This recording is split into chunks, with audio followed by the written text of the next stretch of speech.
Last time on Squared Circle History, Extreme Championship Wrestling ventured into the hallowed grounds of pay-per-view, exposing the promotion to more viewers worldwide than ever before. Tommy Dreamer vanquished one mortal enemy, but soon became embroiled in a bitter interpromotional feud that would lead to multiple memorable moments. Join us on this trip as we travel back to ECW in 1997, Part 2.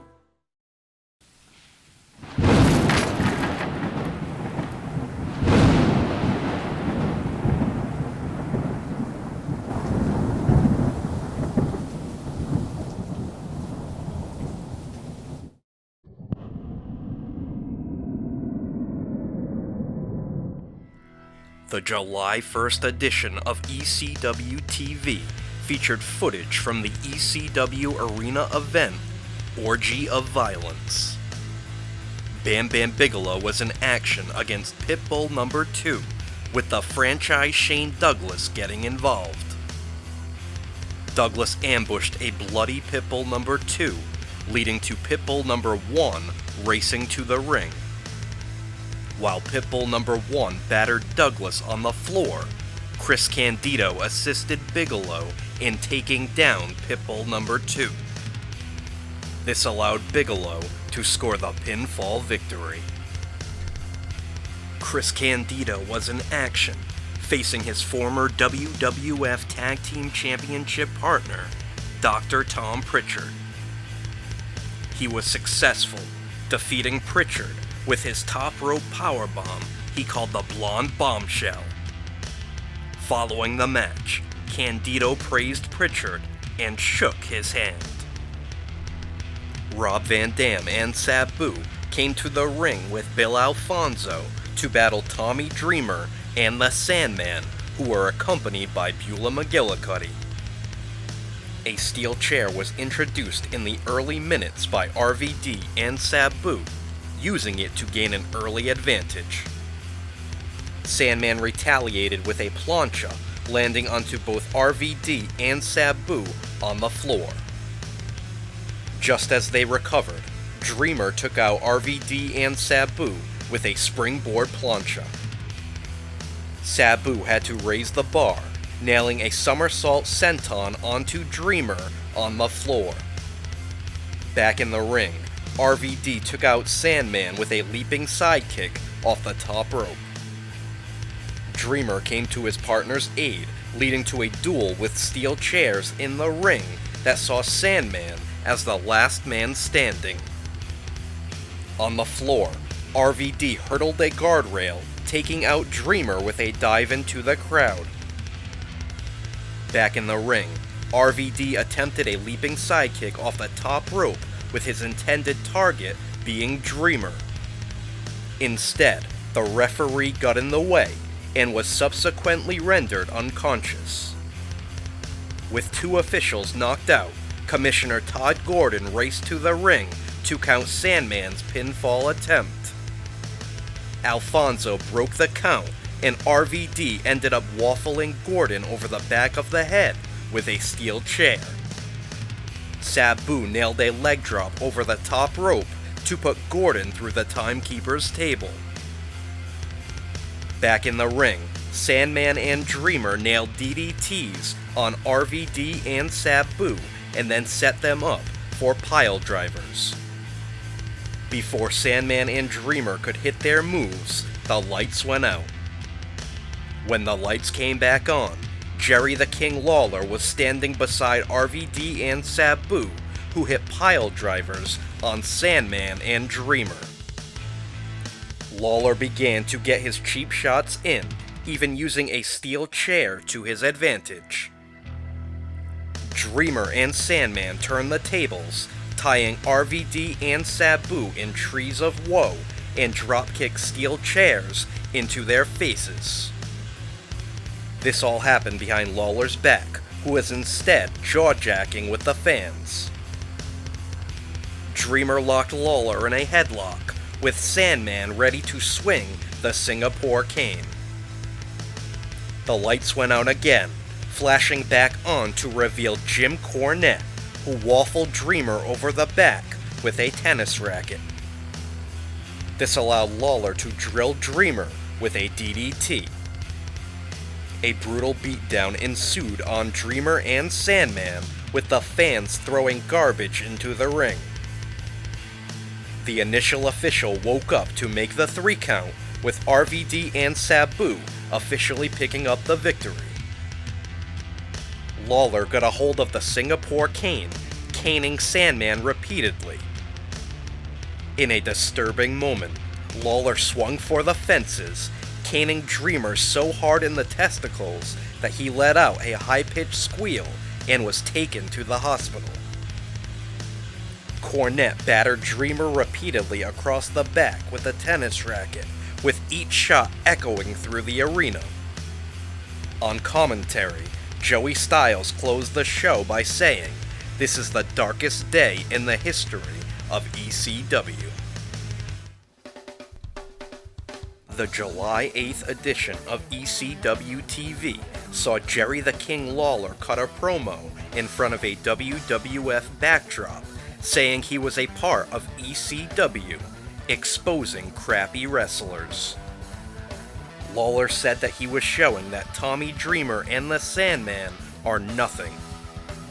He bragged about sending Tommy Dreamer to the hospital, but said that people were lying about his injury because Dreamer has no testicles. Lawler said that Sandman was going to need a case of liquid courage in order to face him. He closed by saying, "ECW, you suck." The ECW television champion Taz cut a promo from a dark room, saying he's sick of hearing about Jerry the King Lawler and the WWF. He claimed to be fed up with watching his co-workers appear on Monday nights. Taz said that later in the show, he has a personal message for Vince McMahon. JC Ice and Wolfie D, better known as PG-13, made their ECW arena debut, competing in a competitive bout against Mikey Whipwreck and Spike Dudley.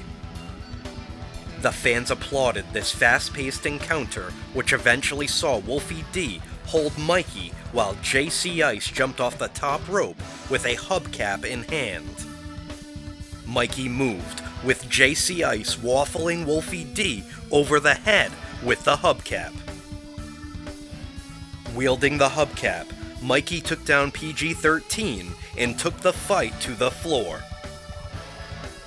As Mikey tried to return to the ring, someone was holding onto his leg from beneath.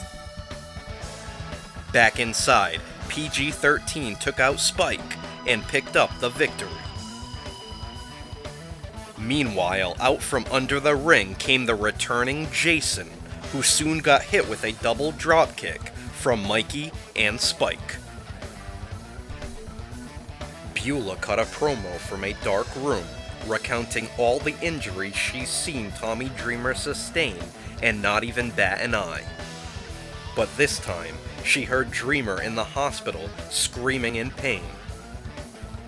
Beulah said that she doesn't want Dreamer to come back, but she knows he will. She said, "And that's very troubling to me, but even more troubling for you, Jerry Lawler." Beulah said that in ECW, they believe in an eye for an eye and a tooth for a tooth. With that said, she closed by saying that Lawler was going to be in a lot of pain. Taz spotted a fan in the crowd wearing a WWF Raw is War t-shirt and forced him to remove it and hand it over. Draping the shirt over a chair, Taz took out a lighter. He lit the shirt on fire, with the Raw is War logo soon burnt to a crisp. The July 15th episode of ECW TV began with the franchise Shane Douglas and Francine standing in the ocean. Douglas claimed that he manipulated Taz into taking the ECW Television Championship from him. He claimed that he tapped out and did the job on purpose so that he could go after Terry Funk's ECW World Heavyweight Championship. Douglas said, "Nobody has blazed a trail like I've done it here." He closed by saying, "Terry Funk, see you around, old man." The ECW Television Champion, Taz, cut a promo on Stevie Richards, chastising him for signing with WCW. Taz went on to destroy the remaining members of the Blue World Order, ripping the shirts off their backs, following a beatdown. Backstage, New Jack cut a serious promo about watching Mustafa get stretchered away after a beatdown at the hands of the Dudley Boys. New Jack said, "I've had it," and hyped their upcoming steel cage match. He said, "The only way that you'll survive that match that night, you gonna have to kill me." New Jack continued, saying, "Dudleys, I'm gonna testify. You're going down." This kicked off a Pulp Fiction montage, with Joel Gertner saying that if the Dudleys didn't enter the Hardcore Heaven 97 pay-per-view as the ECW Tag Team Champions, he'd shave his head and his chest. Gertner didn't seem confident, but forced a smile until asking whether or not there's a chest club for men. Bill Alfonso cut a frantic promo with Rob Van Dam and Sabu at each side. Alfonso hyped the upcoming steel cage match on Saturday against Tommy Dreamer and the Sandman. RVD unveiled his WCW shirt, which featured a drawing of Paulie Dangerously amongst the other wrestlers depicted. Proving a point, RVD asked why Paulie would be mad at him for going to compete on Monday night. RVD said that Dangerously was probably about his age, so why was it okay for him but not RVD? He said that he's going to sell out on Saturday, the ECW arena that is. Jim Cornette cut a promo in front of a WWF backdrop, mocking the injury to Tommy Dreamer's testicles. Cornette said that when they drained the fluid out of Dreamer, it must have looked like sticking a telephone pole into an ear of corn. He said that he'd rather go skinny dipping in the septic tank at a slaughterhouse than return to the ECW arena. Cornette said that if the opportunity arises to screw over Dangerously again, he'll be there. He mocked the fans, saying that they're not as smart as they think they are. Cornette said that with him and Jerry the King Lawler around, you never know what will happen. Tommy Dreamer cut a promo with the Sandman and Beulah in the background. Dreamer talked about he and the Sandman being in ECW from the beginning, saying, "ECW is in our blood." He said that he wanted Taz to be their partner inside the cage against Lawler, RVD, and Sabu on Saturday. The ECW Television Champion Taz said that he does what he wants, when he wants, and wasn't a tag team wrestler or a company guy. He said no, saying he wasn't going to waste his time with WWF scum.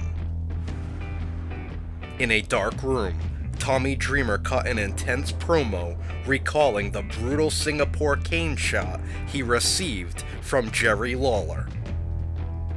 Dreamer said that getting knocked out isn't new for him. It's where he finds inner peace. He recounted Jim Cornette clobbering him repeatedly across the back with his tennis racket. Dreamer discussed going to the hospital, saying, When a doctor says this may hurt, you know you're in trouble. He talked about the doctor draining fluid from his scrotum to prevent a complete rupture. Dreamer said that he can't sleep, so he's been pondering how much revenge he's going to take out on Lawler. The July 22nd episode of ECW TV featured footage from Heatwave 97 from the ECW arena. The Gangsters battled the Dudley Boys inside a steel cage. New Jack dove off the top of the cage, crashing onto Devon on the canvas below. Devon scaled the cage, only for New Jack to knock him to the floor. Bubba Ray hit a Bubba Cutter off the top rope to send New Jack crashing to the mat. On impact, Bubba hurt his ankle, with Mustafa scoring the pinfall victory. The Gangsters walked away, the ECW Tag Team Champions. Terry Funk defended the ECW World Heavyweight Championship against the franchise Shane Douglas. Funk dragged Douglas into the crowd, pounding him with fists to the face. Douglas ran out the front door, with Funk chasing after him and bouncing him off the steel loading dock door. Back in the crowd, Funk waffled Douglas over the head repeatedly with a chair. Back in the ring, Douglas used a fan's crutch to batter Funk and shift the momentum. The match returned to the floor, where Funk suplexed Douglas through the timekeeper's table. Returning to the ring, Douglas hit Funk with a low blow and set up two chairs facing one another. Funk reversed a suplex, sending Douglas crashing onto the steel chairs. After battering Douglas with a chair, Funk applied the spinning toe hold, which was broken up by Francine. In return, Funk hit her with an atomic drop. On the floor, Funk locked Douglas in a spinning toe hold, this time broken up by Chris Candido. While the referee attempted to restrain Candido, Francine climbed onto the back of Funk. The champion rolled into the ring and tossed Francine aside before locking in another spinning toe hold on Douglas. Going wild, Funk threw the referee aside and then attacked the replacement official. The footage ended once Francine began to bite the ear of Funk, with commentators Joey Styles and Ravishing Rick Rude reading a statement from Commissioner Todd Gordon. The commissioner felt that the right call was made to disqualify Douglas due to Francine's involvement.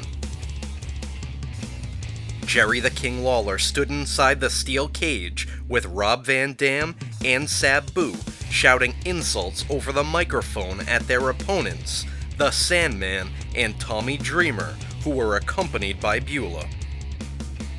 Lawler mocked Sandman and Dreamer for not having a partner, only to be interrupted from the broadcast position by Ravishing Rick Rude.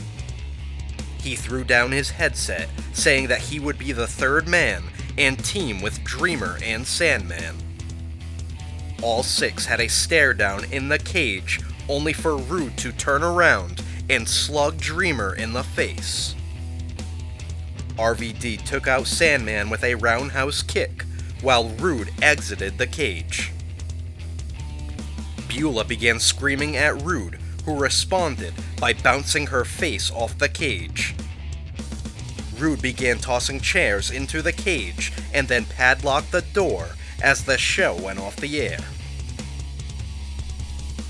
The July 29th episode of ECW TV began where they left off the week prior, with Ravishing Rick Rude locking the cage door.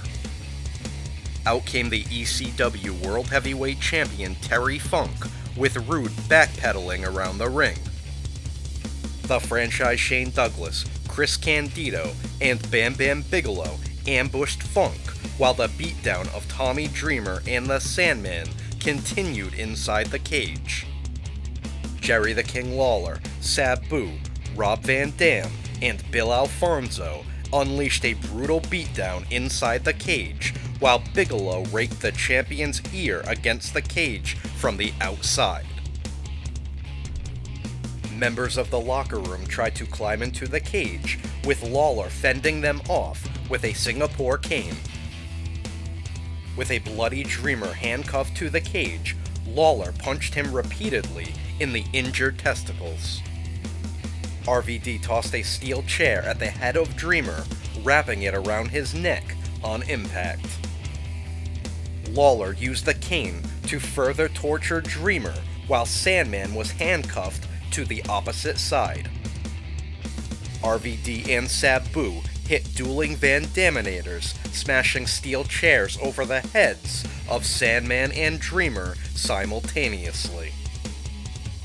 The ECW television champion Taz made his way to the ring, hitting Candido with a T-bone Tazplex onto the concrete floor. Taz entered the cage with Sabu, RVD, and Alfonso climbing away to safety. This left Lawler by himself with Taz, quickly getting choked out. The triple threat tried to break Taz's Tazmission, while Alfonso helped Lawler to safety. To add insult to injury, Bigalow soaked Taz in beer. Even worse, Candido locked Taz in a Tazmission. The triple threat posed in the center of the ring, raising 3 fingers in the air as a symbol of solidarity. The footage was shown of a bloody Dreamer, Sandman, and an injured Beulah being attended to backstage. Taz walked in, grabbing Dreamer to his feet by the hair and agreeing to be his partner. Backstage, Rob Van Dam cut a promo with Bill Alfonso and Sabu by his side. RVD was upset that Sabu had to face the Sandman at the Hardcore Heaven pay-per-view. He criticized Sandman for being a drunk and said that he smells. RVD said that whoever gets to face him at the pay-per-view, congratulations.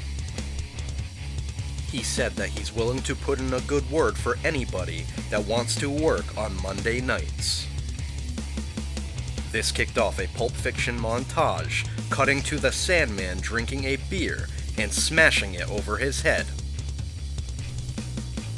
Chris Candido walked around the locker room, bragging that he's been on more pay-per-views than anybody in ECW. He went on to say that Taz is a great athlete, but nowhere near as good as him. Candido said, "I've choked you out before, and I can do it again."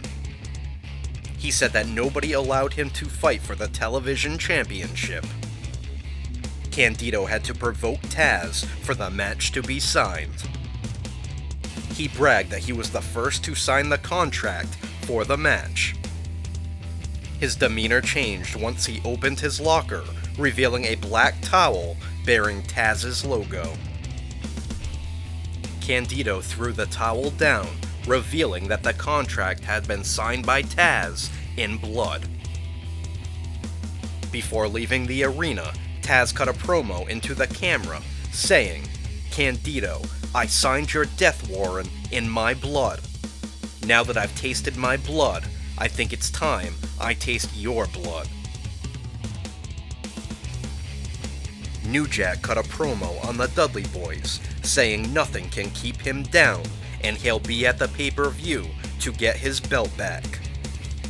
He was then ambushed by the Dudley Boys, with the Eliminators making the save after Perry Saturn bent his crutch over the back of Bubba Ray Dudley. Big Dick Dudley hoisted Saturn up, who broke a beer bottle over Dick's head in defense. Security raced to the scene as the show faded to black.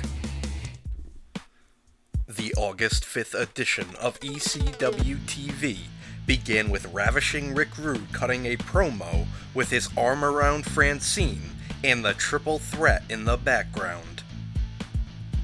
Rude answered the question as to why he turned on Team ECW, saying that the Sandman and Tommy Dreamer only offered him beer and cigarettes. Meanwhile, Shane Douglas offered him Francine. Douglas cut a promo on the ECW World Heavyweight Champion Terry Funk and Sabu. He said that he carried them to a 60-minute draw in 1994, and he's going to do it again at Hardcore Heaven. Douglas was confident, saying he was going to leave Hardcore Heaven 97 as the new champion. He repeated, "It's my belt." In front of his hometown fans in Pittsburgh, Shane Douglas cut a promo explaining why he's called the Franchise. Douglas said, "They call me the Franchise because I'm the head and the captain in charge of the most powerful force in wrestling today. They call it the Triple Threat." Bill Alfonso interrupted, blowing his whistle while Rob Van Dam and Sabu trailed behind. RVD patronized Douglas, saying he stands out among a company full of losers. Fonzie offered Douglas a chance to join them, with Douglas less than receptive. The ECW World Heavyweight Champion Terry Funk marched into the ring, saying he doesn't have to use F-words to express himself. Funk called Douglas and the Pittsburgh fans doo-doo. A brawl erupted, with the Triple Threat joining in and the locker room emptying to maintain order.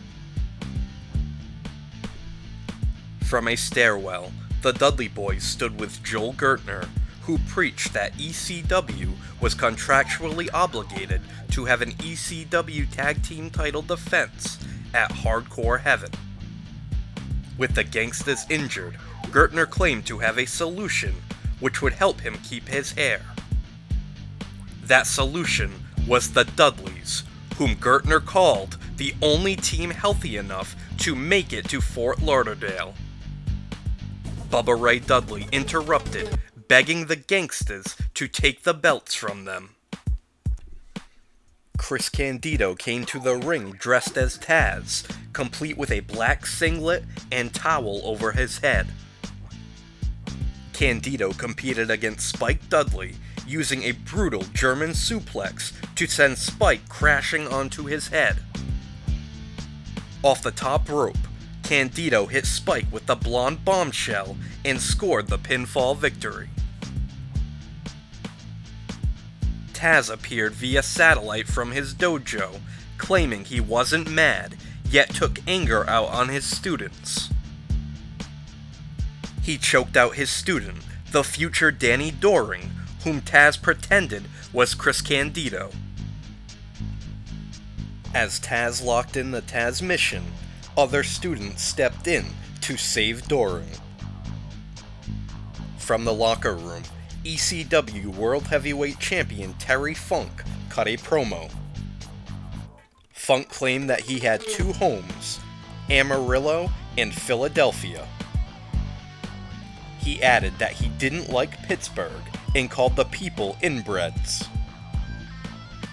Funk said he'd have to go to Florida, calling them crackers and hicks. He said that he once vowed never to return to Florida, but he'll return for the pay-per-view. After the pay-per-view, Funk said that he wants out of the business. He hyped his upcoming barbed wire match against Sabu, saying he doesn't care. Funk said, "I've been in matches like that before, and yeah, I get butterflies, and yes, I do quiver a bit, but I am not afraid of any man, and I am not afraid of Sabu, and I'm going to walk out of that Philadelphia arena right through that barbed wire with my hands raised above my head." Funk again insulted the Florida fans before saying that he's going to leave the wrestling world with the World Championship still around his waist. He said, "That is a promise that I will keep." Born to be Wired took place on August 9th from the ECW Arena, featuring a match that Paul E. Dangerously would claim in future television ads was too extreme, even for ECW. Terry Funk defended the ECW World Heavyweight Championship against Sabu in a no-rope barbed wire match. At ringside was Bill Alfonso, who incessantly blew on his whistle. Both Funk and Sabu jabbed at one another, with Joey Styles comparing it to the opening rounds of a boxing match. Funk hit a brutal hangman's neckbreaker on Sabu before spiking him with a pile driver for a 2 count. A DDT followed, with Funk then trying to rake the face of Sabu in the barbed wire. Sabu fought him off and hit a Hurricanrana for a 2 count, with Funk kicking out forcefully at 2. The momentum sent Sabu crashing into the barbed wire, impaling his torso. Funk raked Sabu's head viciously across the barbs, with blood pouring from the forehead of Sabu. An Irish whip followed, with Funk sending Sabu back first against the barbed wire. Funk dropped Sabu crotch first onto the barbed wire and dragged him off by the tights, which were soon torn to shreds. Another Irish whip followed, with Sabu crashing against the barbed wire and getting his biceps stuck. Sabu reversed an Irish whip, sending Funk into the barbed wire. Fonzie tossed a chair to Sabu, which he used to bash Funk repeatedly. Sabu raked the barbed wire across the forehead of Funk, slicing him open. He pulled a spike out of his boot, stabbing Funk repeatedly. With Funk in a corner trapped in the wire, Sabu dove off a chair, crashing onto the champion. Sabu launched himself off the chair again, this time with Funk moving and Sabu crashing into the wire. This bump caused Sabu to rip his bicep open in a gruesome scene that caused Fonzie to race back to the dressing room to retrieve athletic tape. The match continued, with Sabu taping up his brutal injury as Funk hit him with a hangman's neckbreaker across 2 steel chairs. Funk threw windmill punches at Sabu, who retreated to the floor.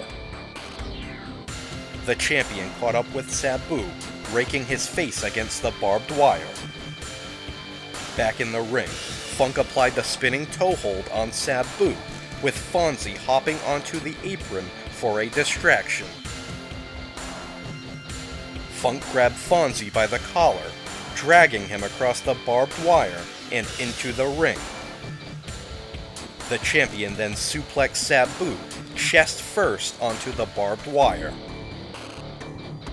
Funk continued to assault Fonzie, ripping up his shirt with barbed wire and raking his back repeatedly. With Fonzie in pain, Funk used wire cutters to retrieve strands of barbed wire and whipped Sabu repeatedly. Funk continued to batter Fonzie on the floor as Sabu cut at the barbed wire.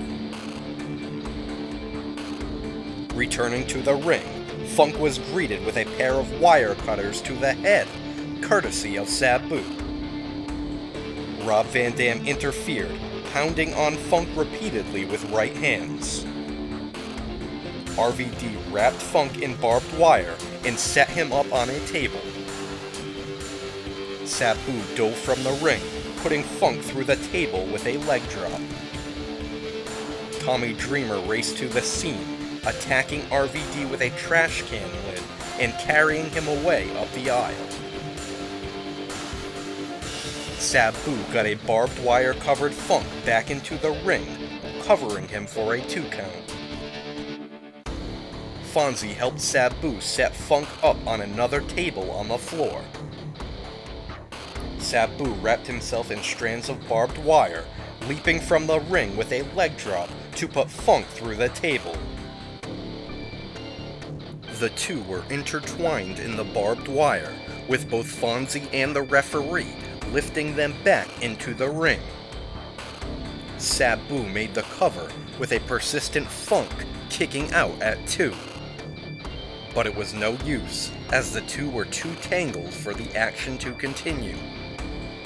Sabu forced a pin upon a screaming Funk and scored the 3 count to become the new ECW World Heavyweight Champion.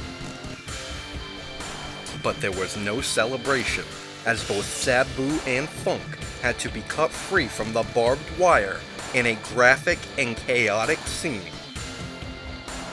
The fans gave both men a standing ovation as they were freed from the tangled mess. The August 12th edition of ECW TV featured matches from Born to be Wired, including an ultimate mismatch as the 155-pound Spike Dudley battled the Beast from the East, Bam Bam Bigalow. It wasn't long before Bigalow hurled Spike across the ring with a huge hip toss. Bigelow teased that he was going to throw Spike into the crowd, with the fans in the ECW arena ready to catch him. The beatdown continued until Bigelow moonsaulted off the top rope and Spike rolled out of harm's way. Spike mounted a comeback, rolled up Bigelow with a victory roll, and picked up an upset victory. Footage was shown of the new ECW World Heavyweight Champion Sabu having his biceps stitched up after the brutal bout against Terry Funk. The egomaniac Rob Van Dam marched around with Sabu's newly won belt, even asking the new champion to snap it up for him. Sabu groaned, with RVD calling him a baby. From a dark room, the ECW television champion, Taz, hyped his upcoming pay-per-view match against Chris Candido. He talked about the violence he was going to inflict on Candido and said, "I don't need a weapon, Candido. My hands are my weapon." Taz said, "Oxygen deprivation, Chris. That is your fate." Tommy Dreamer cut an intense promo, hyping his upcoming pay-per-view match against Jerry the King Lawler. Dreamer said, "I've been in this company since the beginning, and I've experienced so much mental and physical pain. And I finally realized why I continue on. This is my home, and I fight for what I believe in, and you're an outsider, Jerry Lawler. And this Sunday night, I'm gonna make you bleed." Hardcore Heaven 97 took place on August 17th, live on pay-per-view from Fort Lauderdale, Florida. ECW Commissioner Todd Gordon had Ravishing Rick Rude thrown out, with Rude recently beginning to work with the WWF. The opening contest saw the ECW television champion Taz successfully defend his title against Chris Candido, making him tap in the Taz mission. Footage was shown from before the show, with the Insane Clown Posse in the ring. Rob Van Dam ambushed the Wicked Clowns, with ECW World Heavyweight Champion Sabu joining in on the beatdown.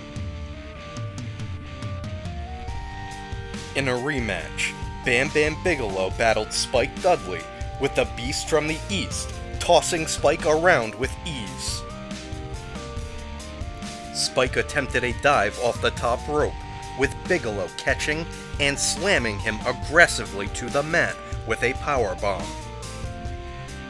Bigalow hoisted Spike up in a gorilla press, dropping him face first onto a steel turnbuckle and tumbling to the floor. The Beast from the East lifted Spike over his head and tossed him into the second row, with the fans moving and Spike crashing into the chairs. Bigalow tossed a bloody Spike back into the ring and delivered a brutal piledriver. Moonsaulting off the top rope, Bigalow crashed onto Spike, picking up a pinfall victory. More footage was shown from before the event, with the Sandman attempting to save the ICP. Instead, RVD struck Sandman with a Van Daminator, and Sabu tossed a chair at his head. RVD and Sabu then dove off of opposite corners, landing on Sandman. We then saw footage of paramedics loading Sandman onto a stretcher and into an ambulance. Mr. Monday Night Rob Van Dam was in action against the man who worked in the WWF as Leif Cassidy, Al Snow. The two brawled around ringside, with Snow bashing RVD repeatedly with a steel chair. Snow charged down the aisle for an attack, only for RVD to bash him over the head with a chair upon arrival. With Snow straddled on a steel guardrail, Bill Alfonso held up a chair, with RVD hitting a leaping sidekick into the face of Snow. Back in the ring, RVD struck Snow with a Van Daminator and scored the pinfall victory. Backstage, Jerry the King Lawler cut a promo saying that he was on the phone with Vince McMahon earlier today. Lawler said that this was the darkest day of his career, with McMahon commending his courage for accepting the match with Tommy Dreamer. He claimed that The Undertaker, Bret the Hitman Hart, and Stone Cold Steve Austin all wished him luck in his match. The Dudley Boys and Joel Gertner stood in the ring with adult film star Jenna Jameson. Gertner said that since the Gangstas were in attendance, he deemed the Dudley Boys the new ECW Tag Team Champions. Their opponents were the USWA Tag Team Champions PG-13, with JC Ice insulting the Dudley Clan over the microphone before the match. He offered Jameson a chance to ditch the Dudleys and join him, but she declined. With the Dudleys being mega heels, PG-13 was cheered on by the fans. In the end, Bubba and Devon hit Wolfie D with the 3D and picked up a pinfall victory. Jerry the King Lawler cut a promo in the ring, hyping the next WWF pay-per-view, Ground Zero. Lawler bragged that every WWF superstar praised him for having the guts to take on the ECW locker room. Beulah led the way for Tommy Dreamer, who was quick to attack Lawler.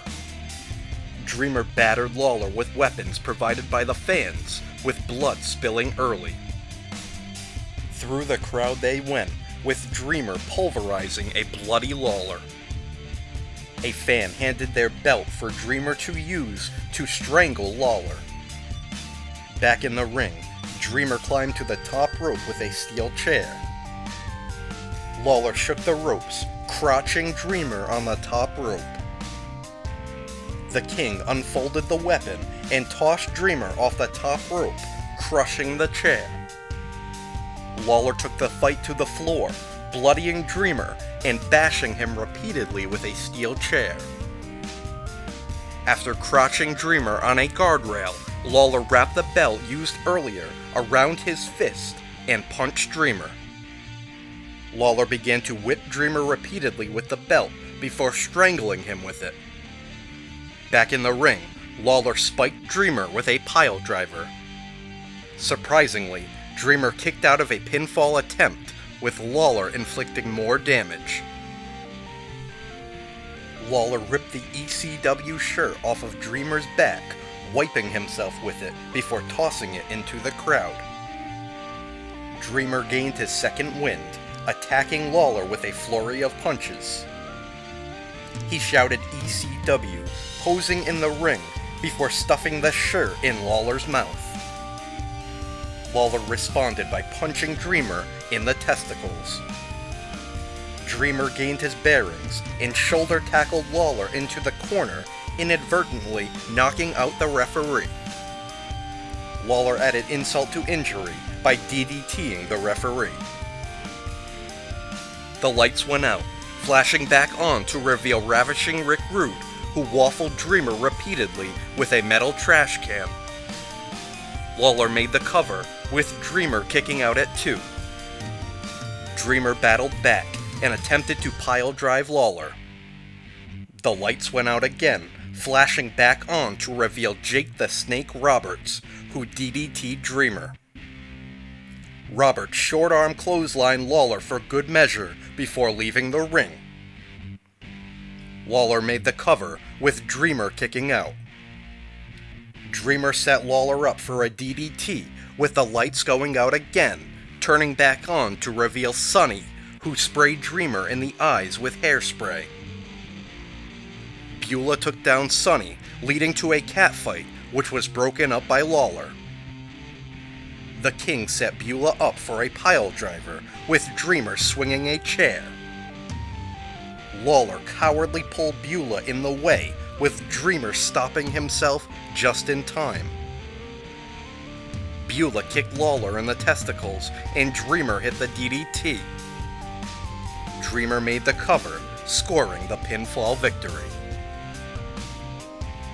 In the main event, Sabu defended the ECW World Heavyweight Championship against Terry Funk and the franchise Shane Douglas in a three-way dance. Before the match, Francine attempted to pay off Funk to form an alliance. Funk got angry and slapped the money out of her hands. Initially, Douglas and Sabu coexisted to batter the Funker. Sabu launched himself off a chair repeatedly, crashing into Funk, only for Douglas to turn on him. After clobbering Funk with a chair, Sabu launched himself off a chair and the top rope, diving onto Douglas in the second row. On the opposite side of the ring, Sabu hit an Asai moonsault onto Funk on the floor. Back in the ring, Funk set up 2 chairs and then prepared Sabu for a neckbreaker. Douglas lifted the legs of Sabu as Funk dropped down to add extra impact as the champion was slammed onto 2 steel chairs. The 3 continued brawling until Funk spiked Sabu with a pile driver for a 2 count. Douglas brought a steel guardrail into the ring, which Sabu set up in the corner. Funk and Sabu teamed up, Irish whipping Douglas against the guardrail. Sabu buried Funk and Douglas under the guardrail, dropping a big leg drop onto it to crush them. Douglas bounced back and hit both Funk and Sabu with belly-to-belly suplexes. A triple headlock followed, with Sabu having the advantage in the end. Sabu nailed a triple jump moonsault onto Douglas, who barely kicked out. The champion attempted another, with the chair giving way. Still, Sabu moonsaulted off the ropes, with Funk moving out of the way.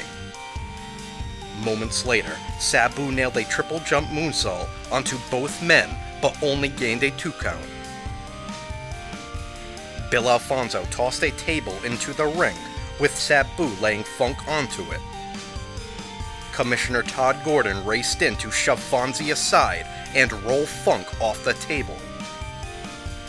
Douglas headbutt Gordon and laid him onto the table, with Funk tossing Fonzie onto the table as well, while Sabu dove off the top rope. A leg drop put both Gordon and Fonzie through the table. Sabu introduced a ladder, battering both Funk and Douglas with it.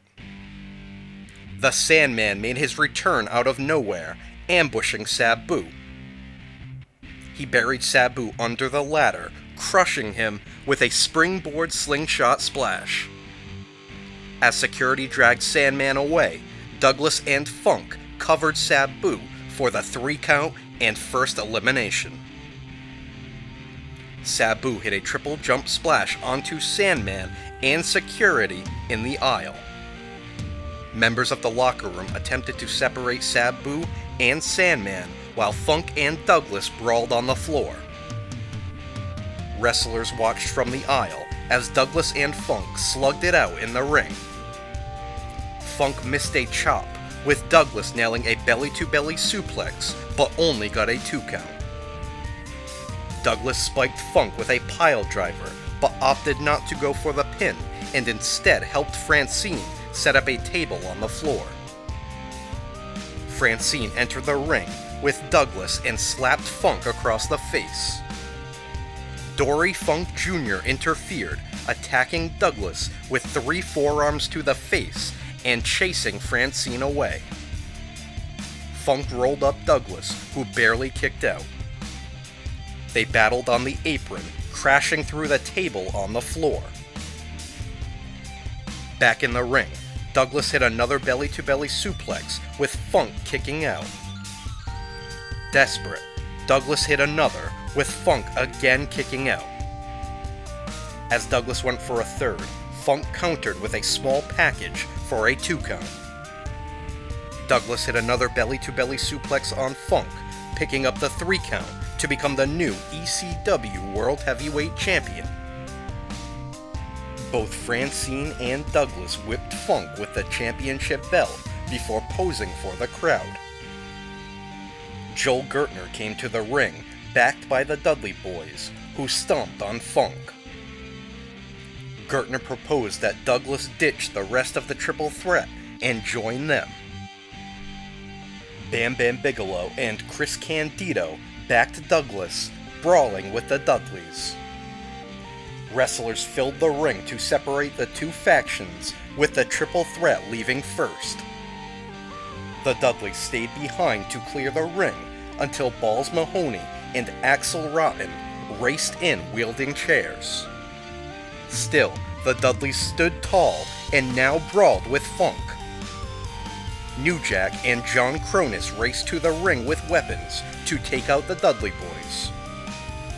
Perry Saturn hobbled in on one leg and dropped an elbow onto Bubba Ray Dudley. After the Dudleys were beaten down, it was Joel Gertner's turn, with New Jack smashing the steel chair over his head. Cronus then nailed a 450 splash on Gertner to end the madness.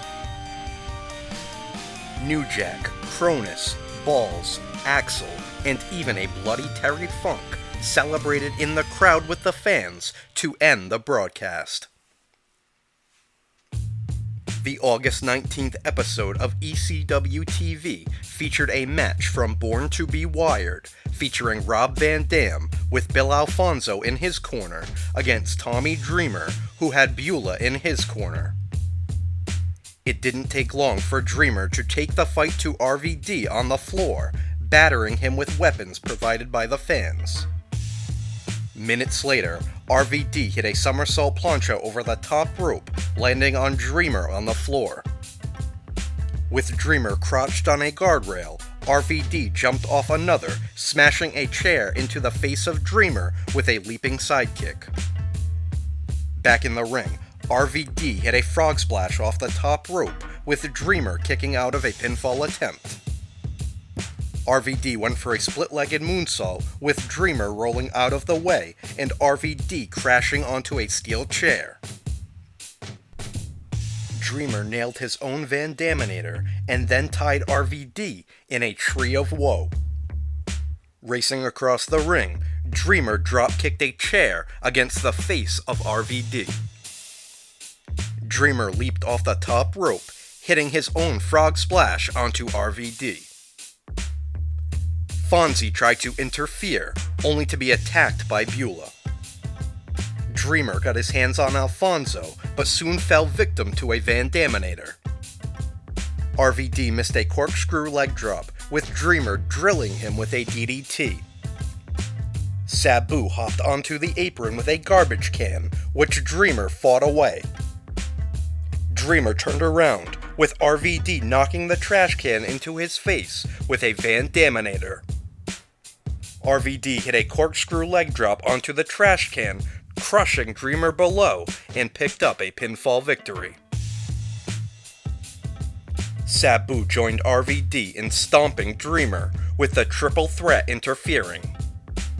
They battled over the right to stomp Dreamer, with the locker room racing in and a huge melee ensuing. The Dudley Boys cleared the ring and were the last ones left standing, with Big Dick Dudley choke-slamming Dreamer. Balls Mahoney and Axel Rotten joined the fray, but were outnumbered by the Dudleys. New Jack and John Cronus charged in, with Big Dick choke-slamming them. Perry Saturn smashed a crutch over the back of Big Dick and laid out the Dudleys with ace crushers. Cronus hit Bubba with a 450 splash, while Balls waffled Devon over the head with a chair. Dreamer dragged Gertner into the ring, with New Jack bashing him over the head with a steel chair. That wasn't all, with Cronus hitting Gertner with a 450 splash. The heroes posed in the ring and then celebrated in the crowd with the fans inside the ECW arena. Tommy Dreamer cut a promo in front of the ECW banner, saying that he knew it wasn't going to be a long feud with Jerry the King Lawler. All he needed was one shot. Dreamer said that he proved that ECW is better than the WWF and said, "The revolution grows stronger." He said that he could finally put his pain to rest with The End by The Doors playing in the background. The August 26th edition of ECW TV emanated from the Elks Lodge in Queens, New York, with Joey Styles welcoming the fans. Ravishing Rick Rude interrupted, with the fans chanting, "You sold out." Styles said that he wanted nothing to do with Rude, leaving the microphone in the ring. Rude defended himself for working with WWF, saying that he was paid to do a job. He introduced the ECW World Heavyweight Champion, the franchise Shane Douglas, and Francine. Douglas said that he needs a great champion like Rude to challenge him to be the greatest of all time. Rude said that he'd handpicked an opponent to test Douglas, Al Snow. And tested the champion was, with Snow taking him to the limit and bringing out the best in Douglas. The fight went to the floor, where Snow suplexed Douglas onto the concrete. Both men scrambled for a pinfall in the ring, ending once Douglas hit a belly-to-belly suplex. Douglas took too long to make the cover, with Snow kicking out. Soon after, Snow hit a belly-to-belly suplex of his own. He failed to make the cover, allowing Douglas to hit another belly-to-belly suplex and score a pinfall victory.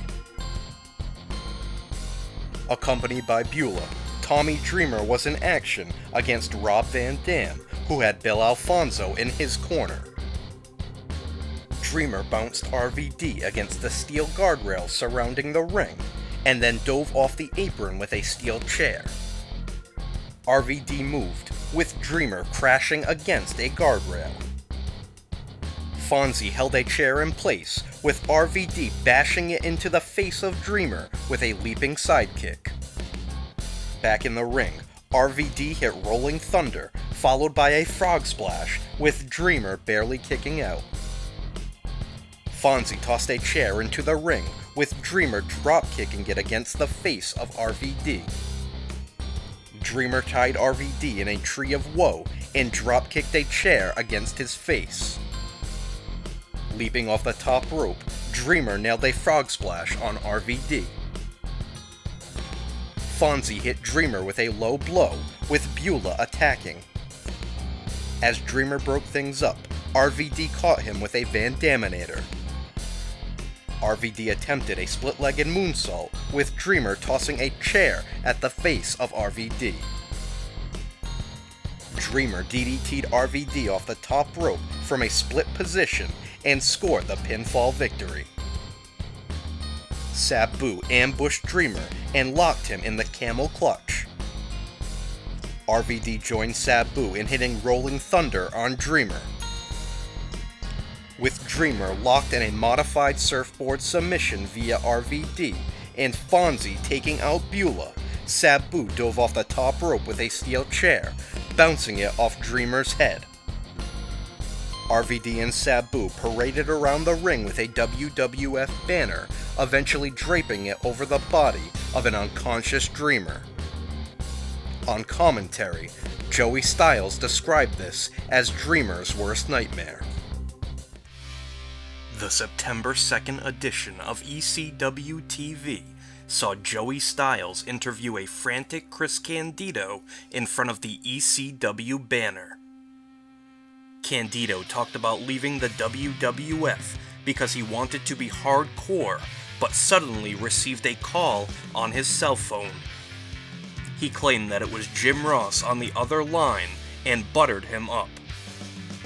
Meanwhile, Styles openly cracked up at the ridiculousness of Candido's antics. Remaining serious, Candido showed off his new tattoo, emphasizing how much he hates needles. Candido went on to challenge Tommy Dreamer, saying they could each bring their girls to the fight too. After multiple takes, Candido was ready for a serious take, but instead talked about his new tattoo. Sabu was in action against Jason's latest client, Bobby Duncombe Jr. Jason got involved, with Rob Van Dam racing to the scene to even the odds. RVD laid Duncombe onto a table bridged across the ring and a guardrail. Sabu put Duncombe through the table via a triple jump splash. Tommy Dreamer raced to ringside, clobbering RVD and battering Sabu. In the ring, Sabu rolled out of the way as Dreamer leaped off the top rope with a frog splash, crashing to the canvas. Sabu hit a triple jump moonsault on Dreamer, followed by an Arabian press. A triple jump splash into the third row followed, with Sabu crashing onto Dreamer. Back in the ring, Sabu sprung off a chair, catching Dreamer with a Hurricanrana. Dreamer crotched Sabu on the top rope and then bulldogged him onto a steel chair. A DDT followed, with Dreamer spiking Sabu head first onto the chair. Dreamer tossed a table into the ring, putting Sabu through it with a big splash off the top rope. RVD interfered, lifting Sabu's limp body and delivering a double leg drop onto Dreamer. Bill Alfonso sandwiched Dreamer's head between steel chairs, with RVD and Sabu each baseball sliding into each one in a brutal moment. Beulah entered the ring, with Sabu charging at her with a lariat. The Sandman raced in wielding his Singapore cane, only to be taken down by a Van Daminator.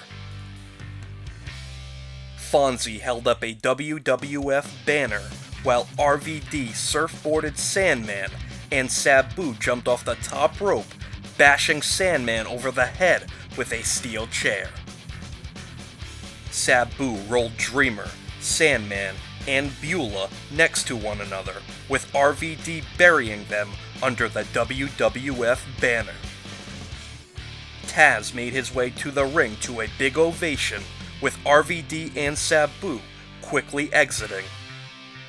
Fonzie wasn't so lucky, with Taz snatching him and locking him in the transmission as the broadcast ended. The September 9th edition of ECW TV began where things left off the week prior. Lance Wright approached Taz, who was more concerned with calling out RVD and Sabu. Wright said that he was fed up with ECW and Paul Lee, claiming that he's a broadcast journalist that used to work for the WWF. Once Wright was finished bragging about himself, Taz laid him out with a T-bone Tazplex. He followed it up by choking out Wright in seconds via a Tazmission. The Sandman stepped through the curtain, only to be blindsided by Sabu, who leaped over the soundstage with a beer bottle. Sabu smashed the bottle over Sandman's head, busting him open. Fonzie bounced around and blew on his whistle as Sabu laid Sandman onto a table on the floor. Tommy Dreamer pulled Sandman off the table, with Sabu crashing through it with a somersault plancha.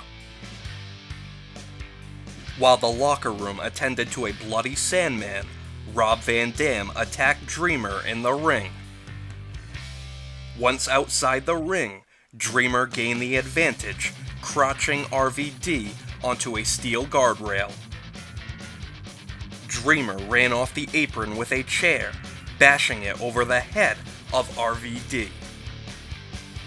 Back in the ring, RVD battered Dreamer with a chair to kick off an impromptu match. Dreamer soon hit his own Van Daminator on RVD, followed by a frog splash. Sabu nailed Dreamer with an Arabian facebuster to kick off a 2-on-1 beatdown. With Dreamer locked in a camel clutch, Fonzie held a chair in front of him with RVD leaping off the ropes to kick it into the face of Dreamer. Rolling Thunder followed by RVD and Sabu waving the WWF banner. Taz made his entrance, attacking RVD and Sabu before stalking Fonzie. RVD and Sabu ambushed Taz and stomped on him until Dreamer made the save. Dreamer said he'll always watch Taz's back anytime he needs a favor. Taz was less than receptive and said he doesn't need anybody to watch his back. He said he wants Dreamer to challenge him for the television championship. In front of the ECW banner, Paul Lee Dangerously announced that due to increasing pressures, Todd Gordon has resigned as the ECW commissioner. Dangerously said that they continue to let his vision live on in his absence.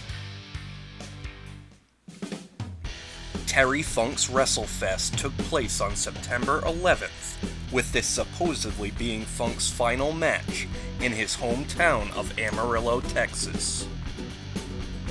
It was a special night that saw numerous promotions allow their talent to work on the same card. Sabu battled the WWF's Mankind in a wild bout that ultimately ended in a double disqualification. Terry Funk made his way to the ring for the main event, accompanied by his wife, daughters, and his brother, Dory Funk Jr. His opponent was the current WWF champion, Bret the Hitman Hart. Before the start, Funk was surrounded by his family, friends, and members of the locker room. Paulie Dangerously spoke on the microphone, saying that Funk put ECW on the map. As a thank you, Dangerously deemed Funk the lifetime heavyweight champion of the world, with Dreamer presenting him with an ECW championship. The crowd gave Funk a standing ovation as he raised his new belt over his head. Hart took the microphone, saying he was honored, even calling Funk the greatest wrestler in the history of the game. He called Amarillo Wrestling the greatest there's ever been before congratulating Funk and shaking his hand. Hart ended by saying that he was going to give Funk a Canadian ass-whooping. Referee Dennis Stamp called for the bell to signal the start of the match. They opened with some mat wrestling, jockeying for position. Hart was the first to lose his cool, attacking the knee of Funk to gain the advantage. The fight spilled to the floor, where Hart rammed a steel chair against the knee of Funk.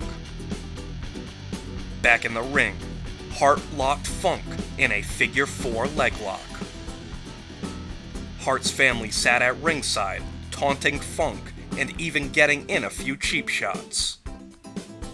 Still, Funk battled back, peppering Hart with stiff jabs to the face to bring the Amarillo crowd to their feet. Funk hit a hangman's neckbreaker on Hart, followed by a DDT, but only got a 2 count. A pile driver to the WWF champion followed, with Bruce Hart putting Brother Brett's foot on the bottom rope to break a count. Funk brawled with the Hitman into the crowd until Hart locked in a figure 4 on Funk around a ring post. Back in the ring, Hart continued to target the left knee of Funk, even using a steel chair. Funk battled back, punching at the knees of Hart to take the WWF champion off his feet. The Funker smashed Hart with a chair, and then took the fight back to the floor. Funk knocked Hart onto the timekeeper's table and then attempted a splash. Hart moved, with Funk crashing through the table, knees first. Back in the ring, Hart went for a sharpshooter, with Funk rolling him up for a 2 count. Funk wrenched in the spinning toe hold, with Hart rolling him up for a 2 count. The Funker hit a back suplex on Hart, with both men's shoulders on the mat. Referee Dennis Stamp counted their shoulders down, with Hart lifting his shoulder before 3 to gain the victory. A bloody Funk sat on the mat, defeated, but shook hands with Hart before exiting the ring. Funk grabbed the microphone, thanking the fans before hobbling away up the aisle. The September 16th episode of ECW TV saw the debut of Jerry Lynn, who faced Chris Candido. Lynn showcased his incredible athleticism, making for a great bout against the technically sound Candido. Things broke down, and they brawled to the soundstage, where Lynn hip-tossed Candido to the concrete below. Lynn then hit a somersault plancha off the stage and onto Candido on the floor. Bam Bam Bigalow rammed into Lynn, knocking him to the floor to allow Candido to recover. Back in the ring, Lynn hit Candido with a Frankensteiner off the top rope for a 2 count. Soon after, Candido hit a double underhook suplex on Lynn off the top rope and to the mat below, picking up a pinfall victory. Bill Alfonso cut a frantic promo backstage, hyping Sabu's upcoming match at the ECW arena against the Sandman. Rob Van Dam attempted to calm Fonzie down, but ended up hyping himself. In the main event, Tommy Dreamer challenged Taz for the ECW World Television Championship. It didn't take long for things to break down, with the timekeeper's table soon brought into the ring. With the table set up in a corner, Taz sent Dreamer crashing through it with a T-bone Tazplex. Rob Van Dam and Sabu raced in, attacking Dreamer and Taz to put an end to the match. A whistle-blowing Bill Alfonso marched around the ring with the WWF banner, which brought out a bloody Sandman. RVD took control, surfboarding Sandman, while Sabu climbed to the top rope with a chair. Taz locked RVD in the Taz mission, with Sabu leaping off the top rope with the chair. Letting the submission go, Taz rolled out of harm's way, and Sabu accidentally clobbered RVD over the head with the chair. Dreamer drilled Sabu with a Death Valley driver. Beulah kicked Alfonso low, and then spiked him with a DDT as the show faded to black.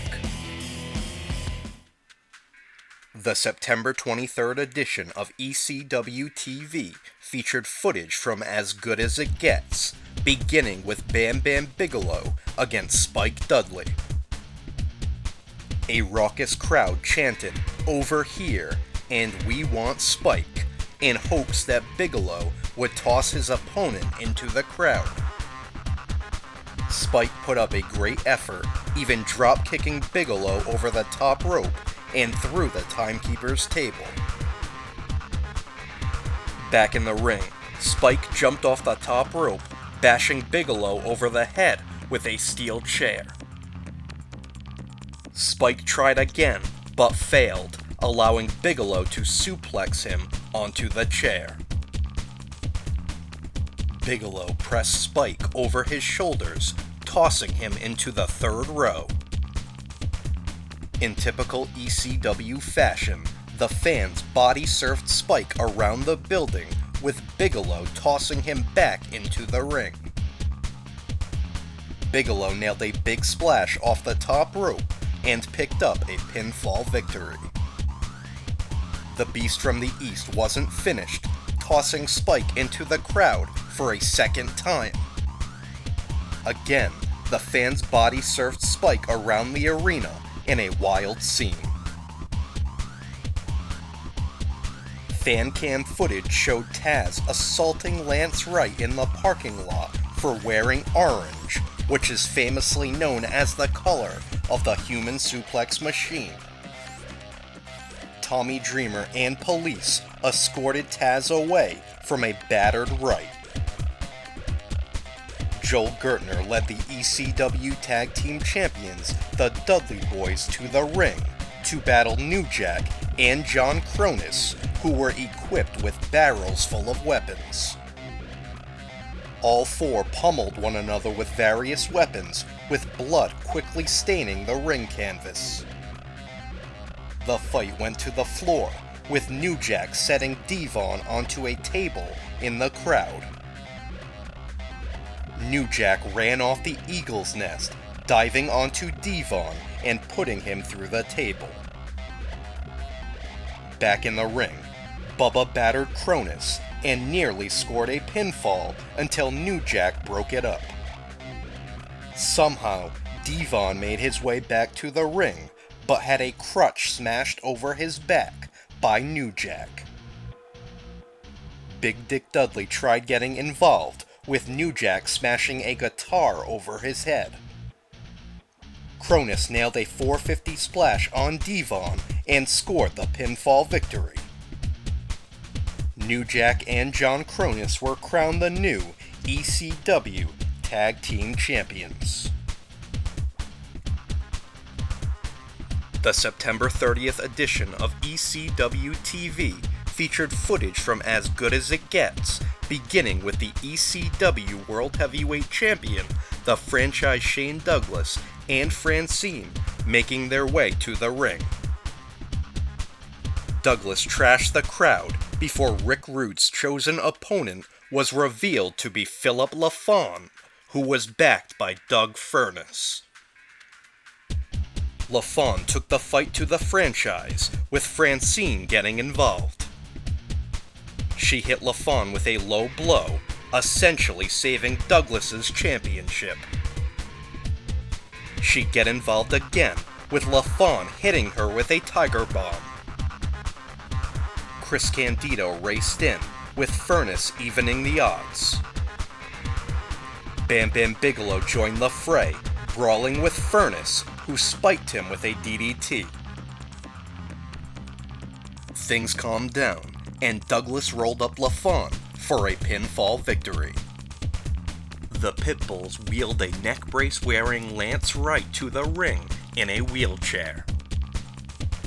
Pitbull number 1 lashed out at the fans, saying that they turned their backs on them. Riling up the fans, Pitbull number 1 said that they were hanging out by the pool with Vince McMahon and he offered them big money. He called Taz a paper champion, saying he kicked Taz's ass in 1994 and challenged him to face Pitbull number 2. Out came the ECW television champion, Taz, who T-boned Tazplex Pitbull number 2 on his head and choked him out with a Taz mission. Taz kicked Wright out of his wheelchair and head and arm Tazplexed him through the timekeeper's table. Security confronted Taz after he shoved a fan with the human suplex machine, taking down a security guard with a Fujiwara armbar. Wrestlers and security filled the ring to pry Taz off the security guard. Sabu attacked Taz, leading to another pull-apart brawl. Taz was escorted up the aisle, raising his championship over his head before walking through the curtain. The Sandman bloodied himself, smashing cans of beer over his head as he made his way to the ring for his match against Sabu. Within seconds of the bell ringing, Sabu took down Sandman and hit a triple jump hurricanrana. Sandman gained the advantage, hitting a leg drop off the apron onto Sabu, who was folded across a steel guardrail. A ladder came into play, with Sandman suplexing it onto Sabu. Back in the ring, Sandman buried Sabu under the ladder, smashing him with a springboard somersault senton. Sandman suplexed Sabu onto a ladder, which was propped up in the corner. With Sabu buried under the ladder, Sandman leaped off the top rope with a somersault senton, crushing Sabu, but only gained a 2 count. Sandman swung for the fences, caning Sabu across the face. Bill Alfonso made the save, bashing Sandman over the head with a chair. Sandman staggered to his feet and swung at Sabu violently. He was stopped in his tracks, with Sabu throwing a fireball at his face. Medics attended to Sandman, covering his face in wet towels as they escorted him up the aisle. The October 11th episode of ECW TV saw Jason introduce his latest client, the former P.J. Walker and Aldo Montoya. Jason called him by his new name, Just Incredible. He stole the microphone from Styles and said, "Not only is that my name, but I'm just incredible every time I step in the damn ring." Credible had his debut match against Jerry Lynn with a great back and forth contest ensuing. Multiple pin attempts made for an exciting match, ending with Credible spiking Lynn with his finishing maneuver, a spinning tombstone piledriver called That's Incredible. Credible put his seal on Lynn with a swinging DDT and scored the pinfall victory. Chris Candido battled Lance Storm in an excellent display of technical wrestling and pure athleticism. They took the fight to the floor, with Candido diving off the top rope, taking down Storm in the second row with a high cross body.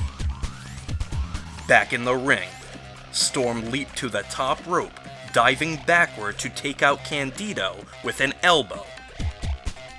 Both men scrambled for a pinfall, bringing the crowd in the ECW arena to their feet. Candido lured Storm to the top rope, hitting him with the top rope powerbomb known as the Blonde Bombshell to pick up a pinfall victory.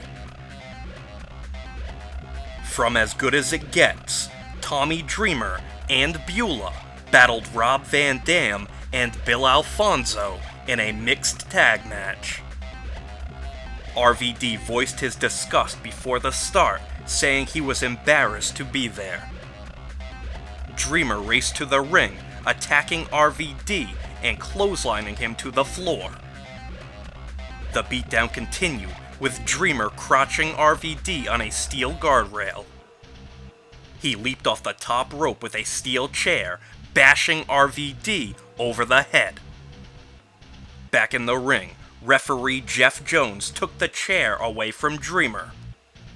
Thinking fast, RVD took out Jones with a Van Daminator, with Dreamer then spiking RVD with a DDT. Dreamer recovered and hit a frog splash on RVD, only to be ambushed by Sabu.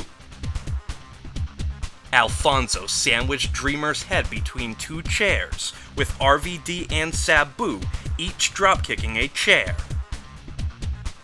They laid out Dreamer on a table and then ascended opposite corners.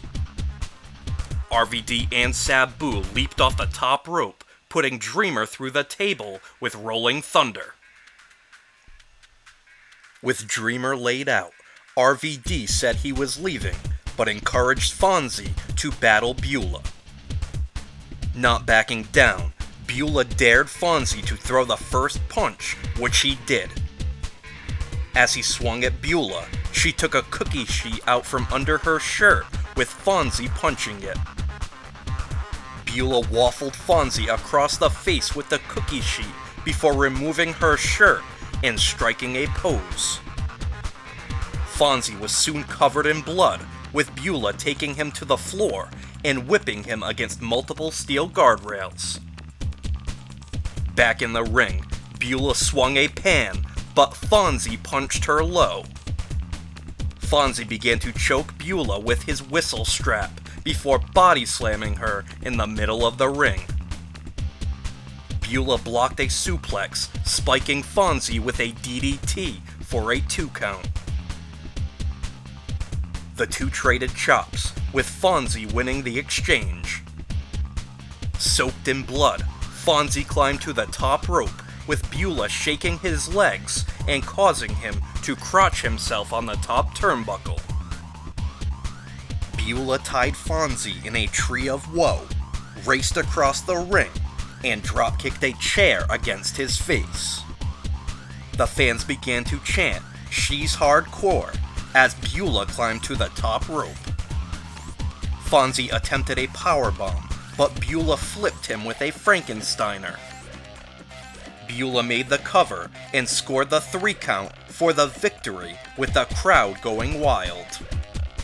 The October 18th edition of ECW TV began with a tribute to the recently departed Brian Pillman. Taz cut a promo saying that his World Television title means more than Shane Douglas's World Heavyweight Championship. With it being a television-driven industry, and Taz being the television champion, that makes him the best wrestler on television today. Taz said, "I'm going to drive this industry right through the roof." He talked trash about the Pitbulls and Lance Wright, saying he'd fight them all at the same time. The full-blooded Italians, Tommy Rich, Little Guido, and Tracy Smothers were shown making pizzas in a pizzeria. Guido showcased great skills in tossing the pizza dough in the air, while Smothers threw his in the air and it landed on his face. Smothers and Guido began arguing, with Rich saying he was going to order some real Italian food, Domino's. The October 25th episode of ECW TV emanated from the Madhouse of Extreme in Queens, New York. Joey Styles welcomed the fans and introduced the ECW World Heavyweight Champion, the franchise, Shane Douglas, who was accompanied by Francine. After insulting the fans, Douglas introduced Ravishing Rick Rude, who spewed more insults. Rude claimed to have the man that would push Douglas to his peak, Bam Bam Bigalow. Chris Candido tried to hold Bigalow back, but he shoved him aside and entered the ring. Candido and Sonny pleaded with Bigalow not to take the match, but it was no use. Bigalow battered Douglas and tossed him around the ring with ease. Douglas battled back, taking Bigalow down with a high cross body for a 2 count. The franchise managed to vertical suplex Bigalow, but tweaked his back in the process. Bigalow hit Douglas with a rude awakening and then climbed to the top rope. Douglas rolled out of the way of a diving headbutt and set Bigalow up for a belly-to-belly suplex. Bigalow countered, planting Douglas with a DDT. He powerbombed Douglas in the middle of the ring and scored the pinfall victory. Bam Bam Bigalow was crowned the new ECW World Heavyweight Champion. The crowd went wild as Bigalow raised the championship over his head, with Guns N' Roses' Welcome to the Jungle blasting through the speakers. The Great Sasuke made his return, taking on Jason's newest client, Just Incredible. Jason interfered, knocking Sasuke off the top rope with a kick to the face. In a major upset, Credible drilled Sasuke with That's Incredible and scored the pinfall victory. The November 1st episode of ECW TV saw the ECW Tag Team Champions, the Gangstanators, defend their titles against the FBI. New Jack and John Kronus brutalized Smothers and Little Guido with weapons, even dragging Tommy Rich into the ring. Rich dodged a guitar shot, with New Jack smashing it over the referee's head. Kronus got his hands on Rich and hit him with a 450 splash.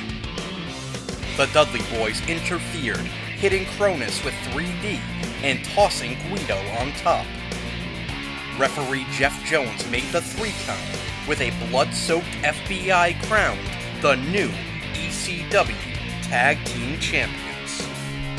Balls Mahoney and Axel Rotten raced in, smashing the Dudley Boys over the heads with chairs to kick off their match.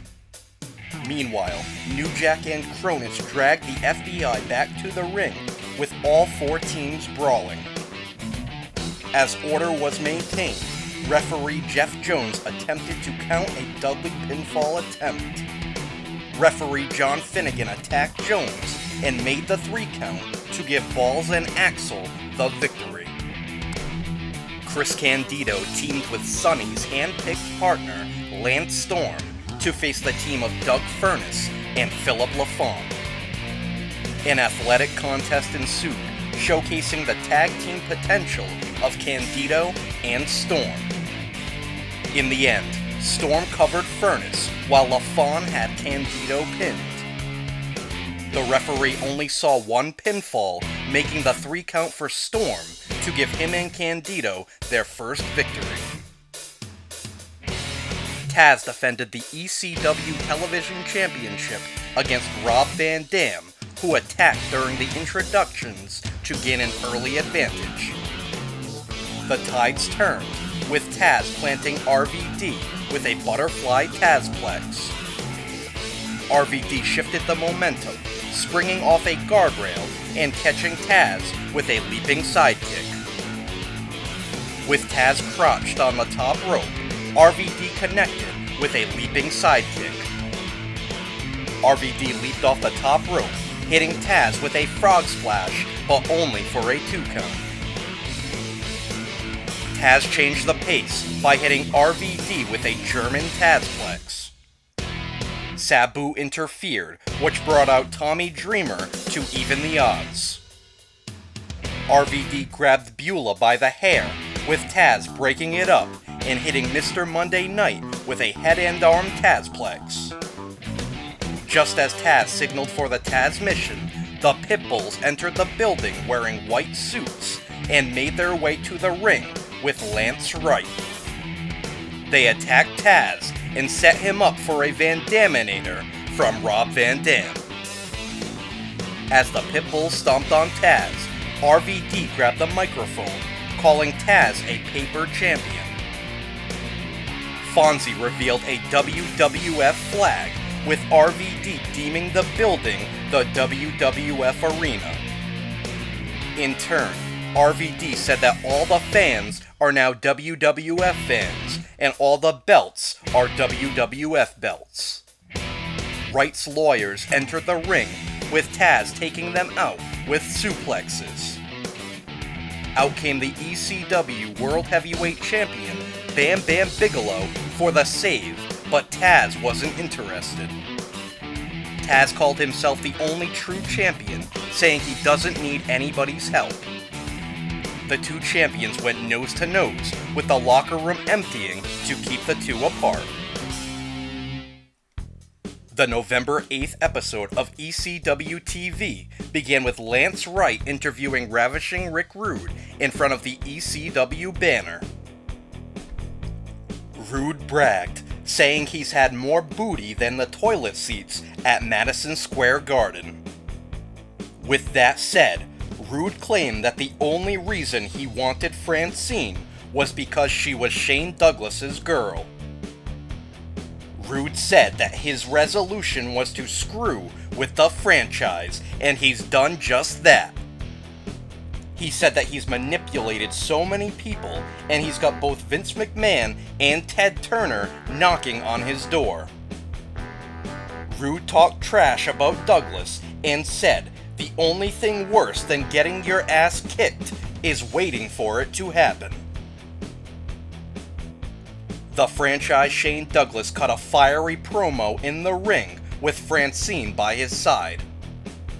Douglas jaw-jacked with the fans until being interrupted by Sabu and Bill Alfonso. Tommy Dreamer followed soon after, with Beulah leading the way. A three-way dance ensued, featuring Douglas, Sabu, and Dreamer, who was competing with a broken heel. Sabu caught Dreamer and Douglas each with Air Sabu to gain an early advantage. Dreamer shifted the momentum, introducing a steel chair, but was soon dropped knee first onto it by Douglas. Sabu and Douglas battled over a table, which was propped up on the apron and soon kicked in their face via Dreamer. The table was set up in the ring, with Douglas laying Dreamer out on it. Douglas then suplexed Sabu off the top rope, slamming him onto Dreamer and putting him through the table. The managers went at it at ringside, starting with Beulah and Francine pummeling Bill Alfonso. A catfight then ensued, with Beulah and Francine rolling around in the ring. Dreamer got a hold of Francine, while Douglas got his hands on Beulah. Dueling pile drivers followed, with Dreamer and Douglas spiking one another's valets. Sabu took out Dreamer and Douglas with a springboard double clothesline. A triple jump moonsault followed onto Douglas, with Dreamer following it up by spiking the franchise with a DDT. Sabu hit both with an Arabian facebuster, with Douglas attempting to leave up the aisle. ECW World Heavyweight Champion Bam Bam Bigalow met Douglas in the aisle, throwing him back into the ring.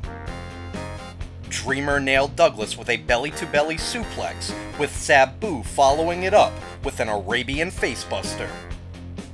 Both Sabu and Dreamer covered Douglas, scoring the pinfall for the first elimination. Sabu launched himself off a chair, diving off the top rope with Air Sabu and slamming a chair onto Dreamer in the third row. Fonzie looked into the camera and said, "US Airways don't fly that high, baby." Back in the ring, Sabu launched himself off of a chair, flipping Dreamer with a Frankensteiner. Sabu tried again, only for Dreamer to hit a clothesline from the second rope to take out Sabu in midair. Dreamer spiked Sabu with a Death Valley driver and then set up a table in the ring. They battled to the second rope, with Dreamer hitting Sabu with a brutal DDT through the table below. Fonzie grabbed a steel chair, bashing Dreamer's injured foot. Sabu connected with a leg drop off the top rope, with Dreamer kicking out at 2. A triple jump moonsault followed, with Sabu scoring the pinfall victory over Dreamer. From a dark room, the franchise Shane Douglas cut a promo with Francine by his side. Douglas talked about overcoming every obstacle put in his way. We cut to the ECW World Heavyweight Champion, Bam Bam Bigalow, who talked about needing to support his family. Bigalow said that he's cooperated for his entire career, but now he's sick of cooperating. We cut back to Douglas, who talked about his father telling him to choose between the NWA and ECW. He chose the latter, saying, "That has made all the difference in the sport to this day." Douglas recounted the night Bigalow took the championship from him, applauding him. We cut to Chris Candido, who recited the lines from Bigelow's theme song, saying, "You can take anything you want, but you better not take it from me." Candido said that Bigalow has been taking his entire career, but he shouldn't have taken something from the Triple Threat. Back to Douglas, he said that he expected Bigalow to take the fight to him on November 30th in Pittsburgh at the November to Remember pay-per-view.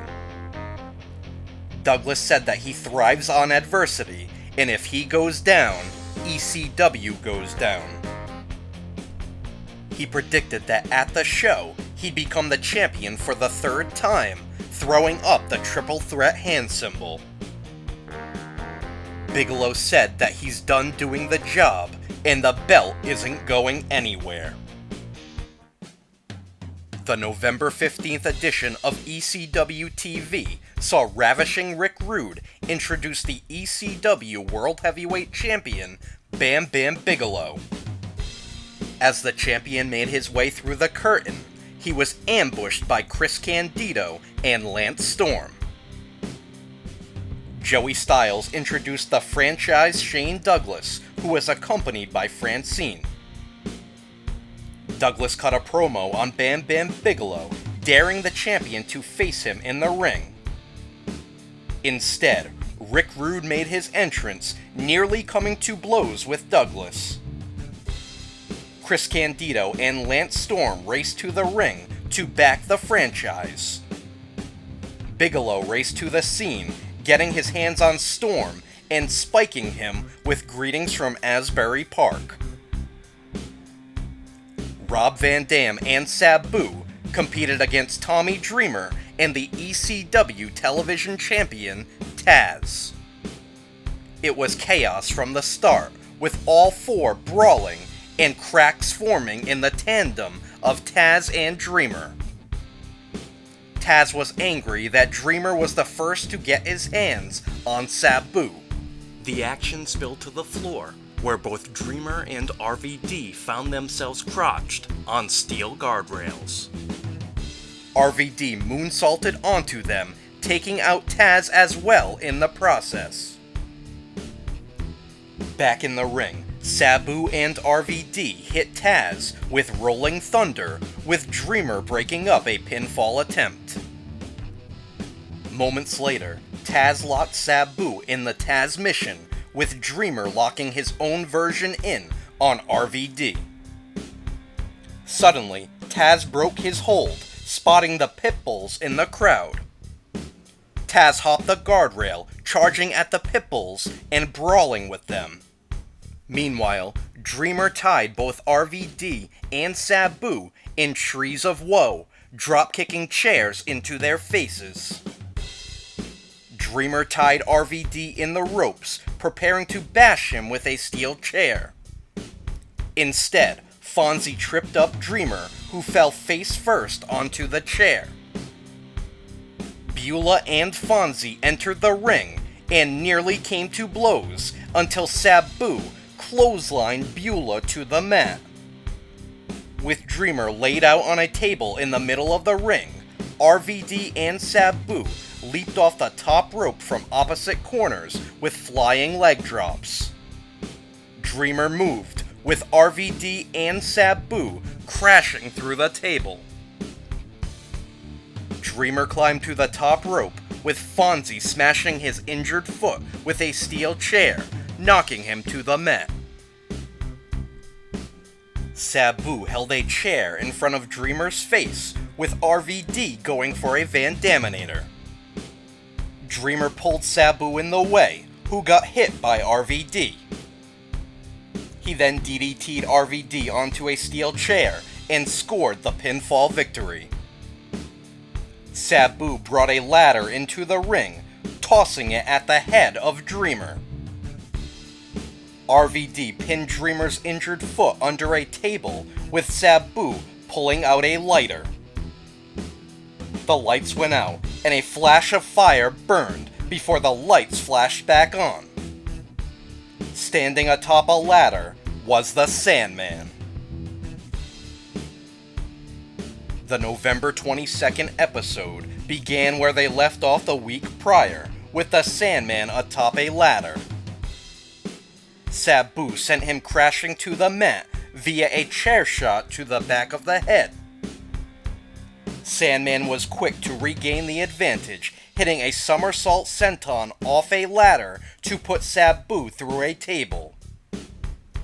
As Fonzie helped RVD and Sabu away, the Sandman sat atop the ladder, holding the Singapore cane high above his head as the fans cheered him on and sang along to Enter Sandman. An all-out war took place as the ECW Tag Team Champions, the FBI, battled Balls Mahoney and Axel Rotten, the Dudley Boys, and the Gangstonators in a four-way dance, with Big Dick Dudley getting involved. New Jack entered with a barrel full of weapons, with pandemonium ensuing and blood spilled. The brawling flowed into the aisle, where Little Guido was stacked atop two tables. While Bubba Ray raised himself high via an electric lift, New Jack climbed atop the entrance wielding a guitar.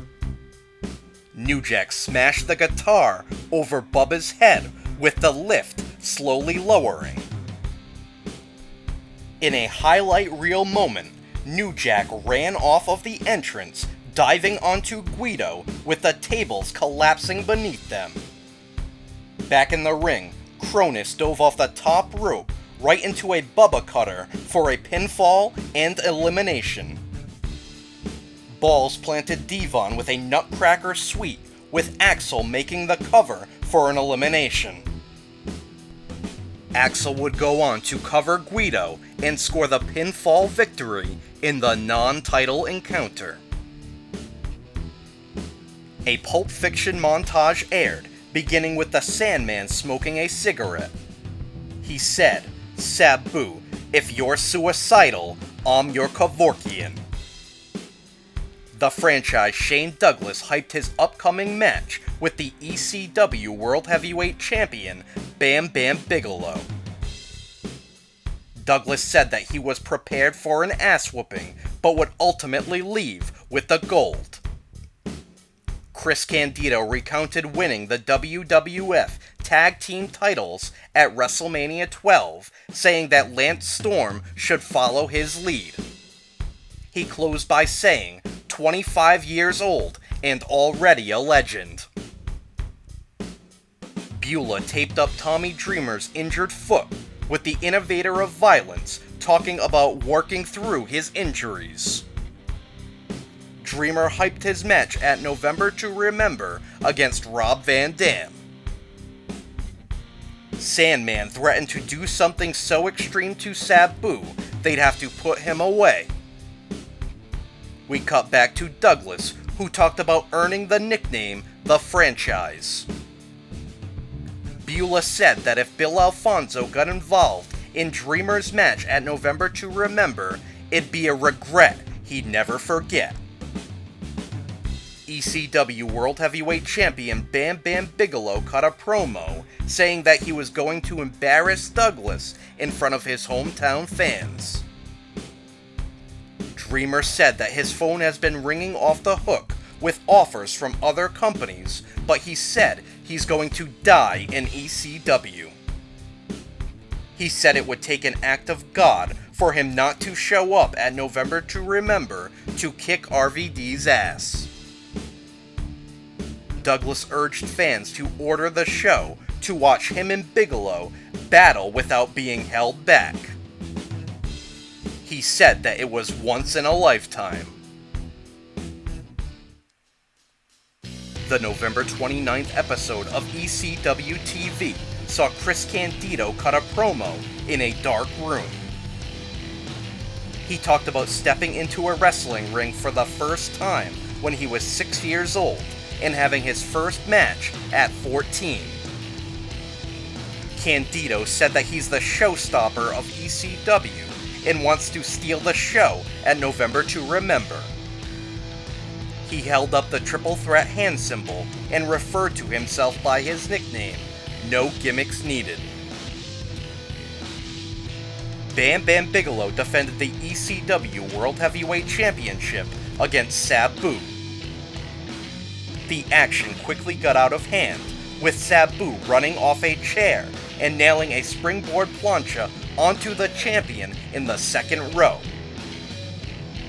Back in the ring, Bigalow missed a diving headbutt off the top rope, with Sabu rolling out of the way and the champion smashing onto a steel chair. Sabu connected with Air Sabu onto Bigalow in the corner. A second Air Sabu knocked the champion over the top rope and crashing to the floor. Sabu leaped off the top rope, bashing Bigalow over the head with a steel chair. The Sandman appeared in the balcony amongst the fans. Bigalow swooped up a distracted Sabu, setting him up for greetings from Asbury Park. Rob Van Dam ran in, drop-kicking the leg of Bigalow, who released his grasp on Sabu. Tommy Dreamer raced in, attacking RVD, with the franchise Shane Douglas joining the fray to ambush Bigalow. Sabu smashed the broken heel of Dreamer repeatedly with a steel chair. Fonzie held a ladder over Dreamer's ankle while RVD and Sabu ascended to adjacent corners. They leaped off the top rope, both leg dropping the ladder onto Dreamer's injured leg. The Sandman raced in, swinging his Singapore cane to clear the ring. Footage was shown of Rob Van Dam and Sabu relieving themselves on an ECW flag. RVD taunted Tommy Dreamer and joined Sabu in setting the ECW flag ablaze. The November to Remember took place on November 30th, live on pay-per-view from the Golden Dome in Pittsburgh, Pennsylvania. Mikey Whipwreck battled Just Incredible, with Jason interfering to get in a few cheap shots. But Mikey battled against the odds and hit Credible with the whippersnapper off the top rope to pick up a pinfall victory. In the locker room, Al Snow loudly argued with a mannequin head, angry that he couldn't compete due to an injury. Snow blamed the head for stooging off the office about his injury. With Pantera's walk blasting through the speakers, Bill Alfonso led Mr. Monday Night, Rob Van Dam, to the ring. His opponent was the innovator of violence, Tommy Dreamer, who was accompanied by Beulah McGillicuddy. The bout was dubbed a flag match, with the winner allowed to wave their promotion's flag. RVD honed in on the injured heel of Dreamer, who still competed in his protective boot. The action spilled to the floor, where RVD sprung off a guardrail, taking out Dreamer with a somersault plancha. Dreamer reversed an Irish whip, sending RVD crashing against a steel guardrail. With RVD crouched on a guardrail, Dreamer waffled him over the head with a chair. Dreamer soon found himself crouched on a guardrail, with Fonzie holding a chair in his face, and RVD connecting with a leaping sidekick off a guardrail. Back in the ring, Dreamer tied RVD in a tree of woe and drop-kicked a chair into his face. Dreamer climbed to the top rope, only for Fonzie to smash his injured heel with a steel chair. RVD attempted a split-legged moonsault, with Dreamer lifting his knees and a chair to provide a harsh landing for Mr. Monday Night. Dreamer DDT'd RVD off the top rope from a split position, with Fonzie pulling the referee out of the ring before he could make a 3 count. Fonzie proceeded to bash the referee with a street sign. Jeff Jones knocked out a second referee, who was again about to make a 3 count for Dreamer. A third referee ran in, with Jones again attacking. Beulah kicked Jones low, with the latter 2 officials DDTing him for good measure. Fonzie hit Jim Molyneux and John Finnegan with low blows. Not to be outdone, Beulah struck Fonzie with a low blow for the last laugh. Dreamer pile drove RVD, with Beulah making the count, but only for 2. Doug Furness and Philip LaFawn attempted to interfere, with Dreamer fighting them off. Distracted, Dreamer turned around, right into a super kick via the returning Stevie Richards. Dreamer laid on the mat with a trash can on his chest, with RVD leaping off the top rope and hitting a frog splash, crushing the trash can in the process. Richards, Furness, and LaFawn all made the 3 count as RVD covered Dreamer. Fonzie declared RVD the winner and waved the WWF banner. RVD set Dreamer up on a table, burying him under the WWF flag. Sabu climbed to the top rope, with Beulah pleading with him not to hurt Dreamer. He didn't, instead launching at Beulah with a flying clothesline. Dreamer covered the fallen body of Beulah, with RVD, Sabu, Furness, and LaFawn all stomping on his back. The Sandman made his entrance, with Sabu attacking him to kick off the tables and ladders match.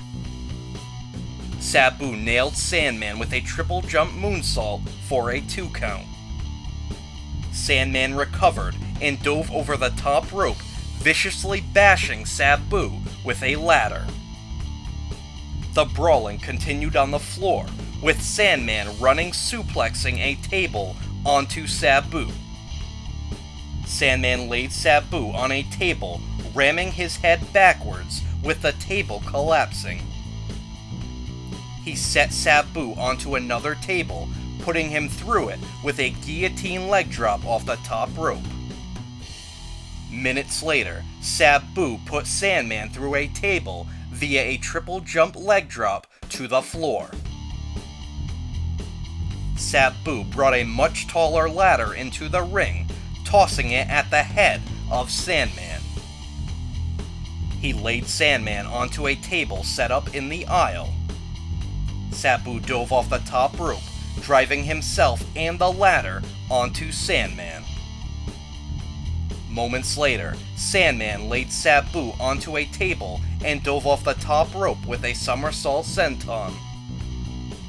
Sabu rolled out of the way, with Sandman smashing through the table. Back in the ring, Sandman lay on the mat with a ladder on top of his chest. Sabu crashed onto him with a triple jump moonsault.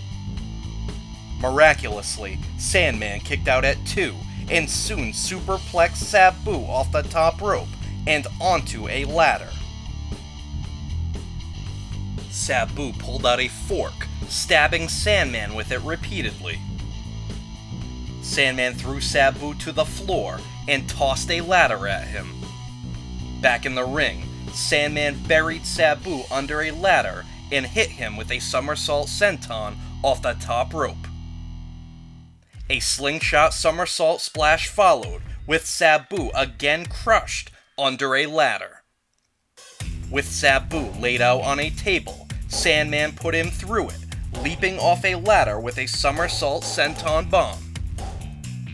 Fonzie got a hold of Sandman's Singapore cane, taunting him. This allowed Sabu to throw a fireball, which missed Sandman. While Sandman got a hold of Fonzie, Sabu dove off the top rope, kicking Sandman in the face with a leaping sidekick. Sandman crawled onto a table that was bridged between the ring and a guardrail. With a ladder in hand, Sabu dove off the top rope, putting Sandman through the table. Back in the ring, Sabu dove off the top rope with a ladder, crushing Sandman with an atomic Arabian facebuster to score the pinfall victory. On commentary, Joey Styles said, "What a war, by two men that exemplify ECW." Despite losing, the Sandman received a standing ovation from the fans. The ECW television champion Taz invaded the broadcast booth, issuing a challenge to face Bam Bam Bigalow at the next pay-per-view, Living Dangerously. In the main event, Bam Bam Bigalow defended the ECW World Heavyweight Championship against the hometown hero, the franchise Shane Douglas. Despite being on crutches, Francine accompanied Douglas to the ring. Bigalow battered Douglas around the ring with ease, with the fans cheering on Douglas and disparaging the Beast from the East. The champion laid Douglas out onto a table and climbed to the top rope. Douglas rolled to his feet and powerbombed Bigalow off the top rope and through the table. On the floor, Bigalow powerbombed Douglas through the timekeeper's table. Back in the ring, Bigalow powerbombed Douglas, making the cover, with the franchise barely kicking out. Bigalow busted open Douglas with a headbutt and threatened to toss him into the crowd. Out came Chris Candido and Lance Storm, with security holding them back. Bigalow press slammed Douglas over the top rope, taking out security on the floor. Still, Douglas continued to put up a fight. Francine entered the ring on crutches, with Bigalow wildly swinging at her with a crutch. Bigalow then put a crutch up against Douglas's throat, bouncing it off the mat. The champion continued pummeling Douglas, until the franchise nailed a belly-to-belly suplex out of nowhere. Douglas wasn't able to capitalize, with Bigalow continuing his punishment. Bigalow propped half of a table up against a chair and hoisted Douglas up for a powerbomb. Douglas fought out of it and belly-to-belly suplexed Bigalow through the makeshift table. The franchise crawled on top of Bigalow, scoring the pinfall victory to become the new 3-time ECW World Heavyweight Champion. Francine, Candido, and Storm helped Douglas to his feet with a battered franchise holding his newly won title high above his head before collapsing to the mat. The December 6th edition of ECW TV saw Stevie Richards cut a promo from the locker room. He addressed the way he left ECW in June for WCW and the way the fans treated him. Richards said that he's had his time to think about it, and he no longer cares about the fans. He declared himself the superstar and said he doesn't let the opinions of others bother him. However, he said he forgives the fans, even saying he blesses them. The December 13th episode of ECW TV began with fan cam footage of Doug Furnas and Philip LaFawn defeating the FBI in Boston to become the new ECW Tag Team Champions. Al Snow was shown crammed in the back seat of a car, arguing about his unfortunate seating arrangements. Snow said that this person might have given him some clarity, but they're driving him crazy. The camera panned out to reveal that Snow was arguing with a mannequin head. Lance Wright came to the ring with the new ECW Tag Team Champions, Doug Furnas and Philip LaFawn, as well as his bodyguard, Brackus. Wright said that Furnas and LaFawn were going to appear on Raw to hand over the titles to Vince McMahon himself so he could throw them in the trash. Balls Mahoney and Axl Rotten took umbrage with that, saying they'd wrap chairs around the heads of the champions. Chris Candido and Lance Storm interrupted, accompanied by Francine on crutches. Francine proposed they make it a 3-way dance, with all 3 teams wasting no time in brawling. Furnas and LaFawn were eliminated first, guaranteeing that we'd see new tag team champions. Candido used Francine's crutches to batter Balls and Axl. Storm aided Candido in superplexing Balls off the top rope and crashing to the mat. Candido shoved Storm out of the way, wanting the pin for himself, getting the 3 count. New ECW Tag Team Champions were crowned in Chris Candido and Lance Storm. The December 20th edition of ECW TV emanated from Buffalo, New York, with Mikey Whipwreck wrestling in front of his hometown fans. His opponent was Just Incredible, who was accompanied to the ring by Jason. During the bout, Mikey ducked a leapfrog by Credible, injuring his knee in the process. Credible wrenched at the injured left leg, with Mikey wailing in pain. He begged the referee to get Credible to break the hold, with Jason attacking the referee after the bell rang. Credible released the hold and spiked Mikey with 2 That's Incredibles. Members of the locker room raced to the ring, with Credible and Jason retreating. Mikey was stretchered away, receiving a standing ovation from the fans. The show featured a Pulp Fiction montage, beginning with Al Snow reflecting on his career in the past year. Snow thanked the ECW locker room and the fans for accepting him before arguing with the head. He struggled, but eventually said the line, We all hope you get a little head for Christmas, too. Francine was shown in a sexy Santa's Little Helper outfit, saying that she was all for the franchise. The FBI argued with a frustrated Tommy Rich unable to say anything proper in Italian. Chris Candido cut an exciting promo with his newly won ECW Tag Team title, saying that Santa Claus came early. Lance Storm stood in the background, with Candido calling him lucky for even being a champion now. The show ended with Little Guido covering a plastic Santa and Tracy Smothers making the 3 count. The December 27th edition of ECW TV featured Tommy Dreamer and the Sandman, with Beulah in their corner, against Rob Van Dam and Sabu, with Bill Alfonso in their corner. Things quickly broke down into complete pandemonium, with Sabu hitting a triple jump moonsault onto Dreamer in the second row. On the opposite side of the ring, RVD hit a somersault plancha over the top rope and onto Sandman on the floor. Later, Dreamer and Sandman introduced a ladder, with all 4 tasting the steel. Dreamer and Sandman hit Rolling Thunder on both RVD and Sabu, and then spiked them with stereo pile drivers. Fonzie broke up a pinfall attempt, with Beulah chasing after him.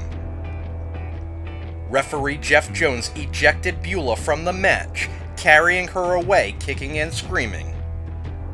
Meanwhile, RVD and Sabu hit Dreamer with Rolling Thunder and then tossed the ladder on his injured calf. They followed it up by putting Sandman's head between 2 rungs of the ladder and Sabu nailing a springboard leg drop.